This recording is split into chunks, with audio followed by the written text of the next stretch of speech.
2022 marks the 25th anniversary of the Selena movie. The biopic is loved by Selena fans and regular movie watchers alike and introduced generations to come to the legendary, charismatic Queen of Tejano. The film was a star-making performance for Jennifer Lopez and is still considered to be one of her best acting roles decades later. The film grossed over $35 million at the box office and was once the 10th highest grossing biopic of all time. Creating such a successful biopic doesn't just happen. It requires effort and precision from all parts of production, as well as extensive research and rehearsals. All the more impressive, the film was executed when Selena's death was still a fresh wound for many who loved her. Talks of a Selena movie surfaced just weeks after the singer's untimely death in March of 1995. Selena's father, Abraham Quintanilla, said it wasn't his intention to release a film so soon, but he wanted to get ahead of others who were starting to produce unauthorized Selena biopics. 2 unauthorized biopics were in the works prior to the Quintanilla family deciding to make the Selena movie. Creating a family-endorsed biopic would hopefully squash the rumors that floated around after Selena's death and make sure her story was more of a celebration of her life than a fascination with the tragedy of her death. The directors and the producers of the film allowed them to have final say in the casting, as well as the script. Gregory Nava was chosen to direct and made it a priority to spend time with the Quintanillas and get to know them on a personal level. By March of 1996, less than a year after Selena's death, the script was completed. The biggest challenge ahead was casting Selena. No matter what lead actress was chosen, she would be heavily scrutinized for her resemblance, or lack thereof, to Selena's looks and musical talent.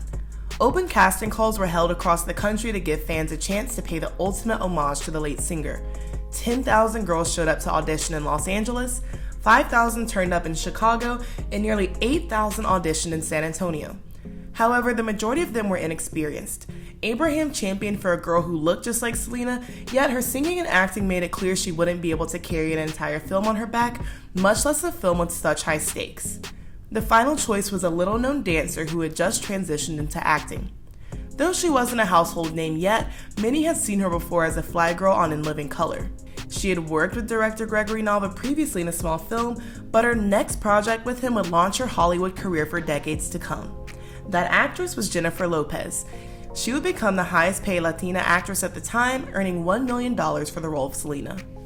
Initially, J-Lo's casting as Selena wasn't well received. It was mostly because she was a Puerto Rican American from New York, and Selena was a Mexican American from Texas. Tejano music was a genre influenced by Mexican and Texan cultures, both of which ran through Selena's veins, and neither of which J-Lo had any relationship to. Though, much like Selena had done, J-Lo wowed the Mexican press with her charisma and commitment, and she assuaged fears that she was the wrong person to play Selena. Lopez herself said the screen test for the part was intense. She had to act, dance, and lip-sync to one of Selena's songs to earn the role.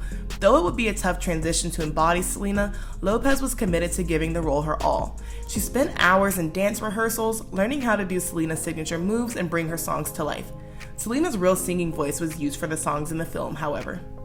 Jennifer moved in with the Quintanilla family in order to learn as much about Selena as possible. She spent most of her time with Selena's older sister, Suzette. J-Lo watched videotapes, listened to stories from Selena's family and band members, and was able to view her personal belongings like her makeup box and some of her clothing.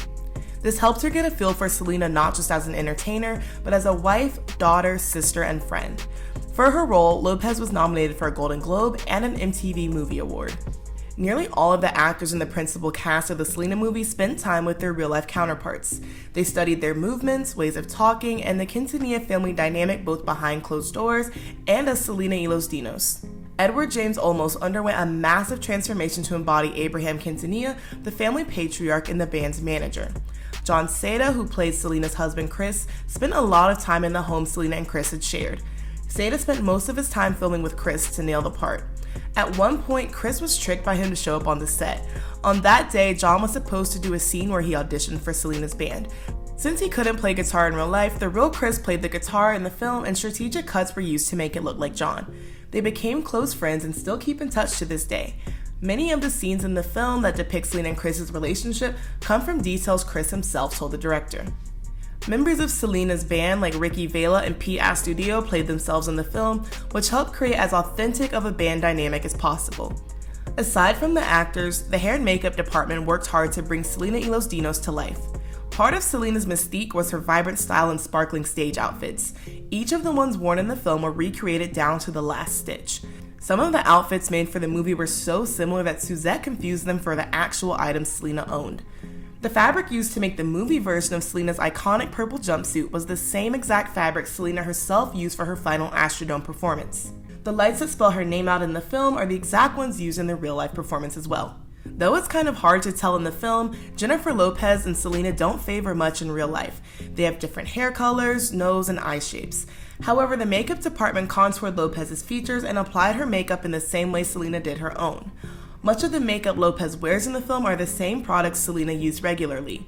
They did, however, have a pretty similar body shape. That, paired with JLo's powerhouse performance, made her as close of a resemblance to Selena as humanly possible. The final product was a film that took the audience along on Selena's journey to stardom and all the highs and lows it brought her. Even though the fans knew what tragic ending would come, it was easy to get caught up in the actors' mesmerizing performances. For a second, it felt like the film version of Selena could outrun her tragic ending and continue her journey as an artist. In interviews about making the film, you can tell just how much the Quintanilla family wanted to do Selena justice. They speak with such emotion and dedication to her, it's obvious they were not going to accept anything less than perfection of the film. The actors too had the same vested interest in playing their parts to the best of their ability in order to bring Selena back to life on the silver screen. The commitment on both ends to the goal of maintaining Selena's legacy is evident in every second of the film. JLo having a musical background definitely helped her. Though she wasn't yet a singer at the time, she'd been a dancer for years. She had a similar dream to make it in the entertainment industry as Selena, which surely helps her embody Selena further. From the very moment she got the part, JLo has always given gratitude to the Quintanilla family and shown appreciation for Selena's influence. I honestly believe it was God sent me that role for a reason, so I could learn from her, so I could always have her as an inspiration. She's kept in touch with the family and has repeatedly said it was a life-changing role for her. It's so clear that JLo took the part because it meant something to her. By 2015, 20 years after Selena's death, JLo had reached the mega stardom Selena unfortunately never got to. Still, she paid tribute to Selena at that year's Billboard Music Awards by performing a medley of Selena's hits with Suzette, Chris, and Selena's brother, A.B. Though there was much criticism about the movie being released so quickly after Selena's death, it in part helped the movie achieve its massive success.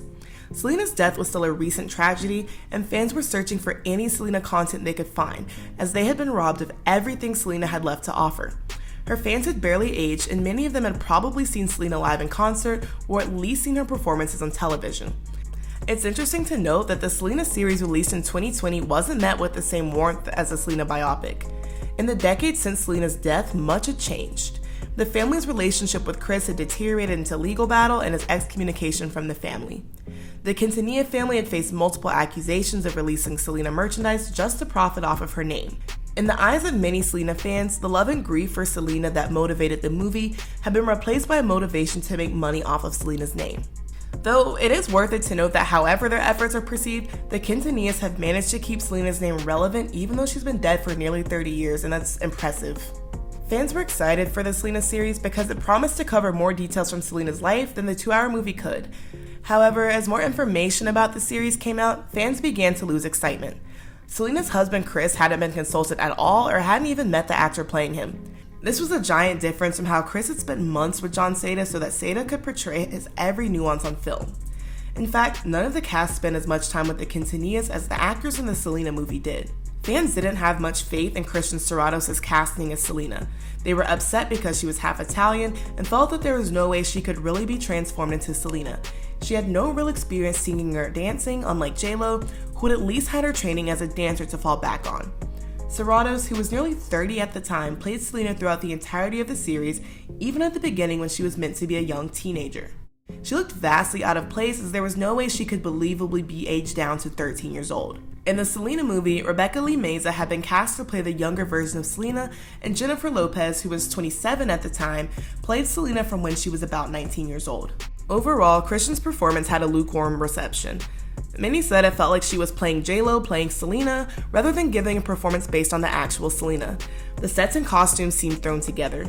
The costumes in particular looked cheap and didn't seem to be as carefully curated and recreated as they had been for the movie.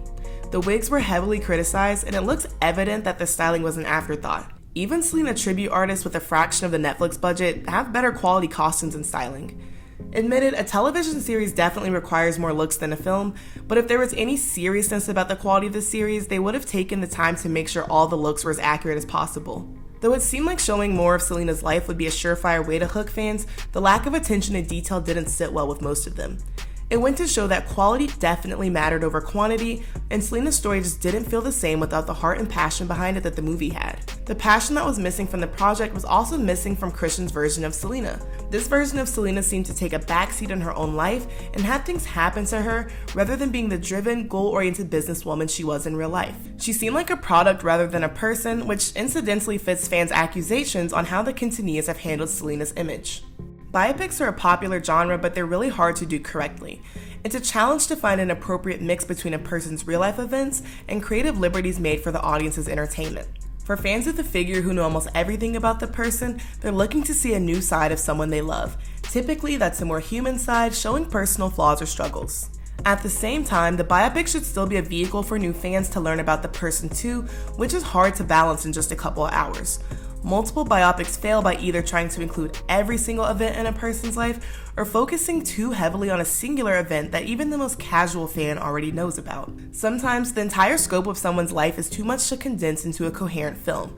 Many audiences found that The Fifth Estate, the biopic about WikiLeaks founder Julian Assange, was hard to follow. The context surrounding WikiLeaks and Assange's persecution were already kind of confusing, and the story couldn't be fully explained and properly executed in under 2 hours. The backbone of any good biopic is support from the family, or at least the people closest to the figure. The Quintanilla family was almost as involved in a biopic as a family can be. This helped give the actors a more true-to-life performance and helped the writers create a compelling script. Having the blessing of Selena's estate also allowed them to use Selena's actual music and her actual vocals in the film. This gave the film a feel of being at an actual Selena concert rather than in a movie theater. When musical biopics fail to get the rights to the music of the artist, the movie almost always falls flat. For example, the notoriously awful Aaliyah biopic had absolutely no support from her family. This is what made Zendaya, who was originally cast, drop out from the project. However, for some reason, Wendy Williams and her team moved forward, replacing Zendaya with Alexandra Shipp, who gave a wooden performance. To be fair, the script was terrible and she couldn't perform any of Aaliyah's actual songs. The styling was also pretty inaccurate. Having a close resemblance to the figure doesn't mean that the person is the right actor for the part. Demetrius Shipp Jr. bore a striking resemblance to Tupac, but his performance in All Eyes on Me was panned and the movie got many things wrong. When making a biopic about a well-known figure like Tupac, it should be expected that eagle-eyed fans will point out every incorrect detail. Those who knew Tupac in real life, like Jada Pinkett Smith, were still alive and could easily point out careless mistakes the movie made. The main promotional focus of the film seemed to be the fact that Shipp looked just like Tupac, but beyond that, the film had little to offer. The biopic was in stark contrast to Straight Outta Compton, the successful 2015 NWA biopic. In the film, O'Shea Jackson Jr. was cast as his father, Ice Cube. Unlike Shipp, Jackson had the acting chops to match his looks and clearly wasn't chosen just because of his resemblance to his character. The film also had a cohesive story and made clear NWA's impact on music, as well as how the group's road to massive success was rocky. The film was produced by Dr. Dre and Ice Cube, and other NWA members served as creative consultants. It was evident that there was focus on telling a successful story and pay tribute, rather than counting on a look-alike to sell tickets. Casting a biopic isn't about finding the person who looks the most like the figure, but the actor who can embody their essence and carry the story. For example, in The King's Speech, Colin Firth looks nothing like George VI, but his performance sells it completely. We still feel as if we were in the story and actually watching King George VI struggle with having the future of England thrust upon him and manage his speech impediment at the same time. According to Oscar-winning documentarist Alex Gibney, all successful biopics have an angle. This is specifically true for biopics since they hold the potential for the story to get lost in creative liberties and embellishments. Aside from showing the figure's life events, a biopic should seek to focus around one big question and answer it in the events of the film. The King's Speech focused on how the King of England was able to lead his country despite a speech impediment. Selena focuses on how a Mexican-American singer fought her entire life to cross over into the English music market, all to have it ripped away on the brink of her transition. All biopics are about a person, but when they're about nothing more and don't give audiences anything specific to focus on, that's when they fail. Another obvious challenge biopics face is in how they portray their subject. Every piece of media made about someone has some biases, whether it's a biopic, a documentary, or even a YouTube video.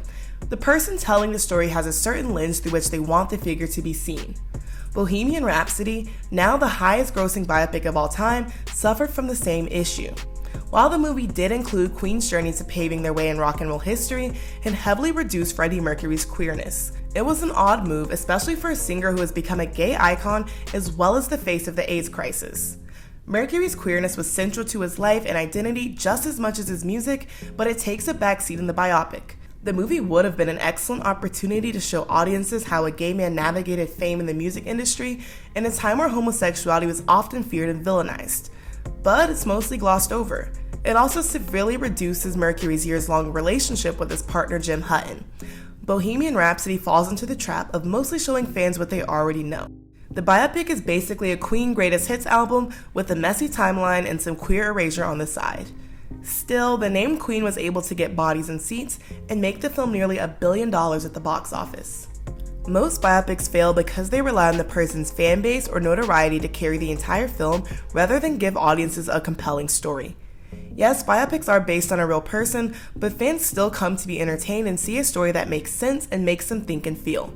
A hollow story doesn't suddenly just work because audiences know who it's about. Relying on name recognition alone to carry a film is the biggest mistake a biopic can make. The biggest reason the Selena movie was such a success was because it wasn't made for money. It's evident that the Quintanilla family, as well as the cast and crew, would have done the film even if they hadn't been paid a single cent. At the heart of every successful biopic is just that, heart. A biopic gives the chance to represent a larger-than-life figure on a smaller, more intimate scale and humanize them. The best biopics immortalize a figure, for better or for worse, and create a piece of art that can hopefully represent them long after they're gone. Have you seen the Selena movie? If not, what's your favorite biopic if you like watching them at all? If a biopic was made about you, who would you want to play you? Let me know in the comments, and as always, don't forget to like and subscribe. I'll see you in my next video.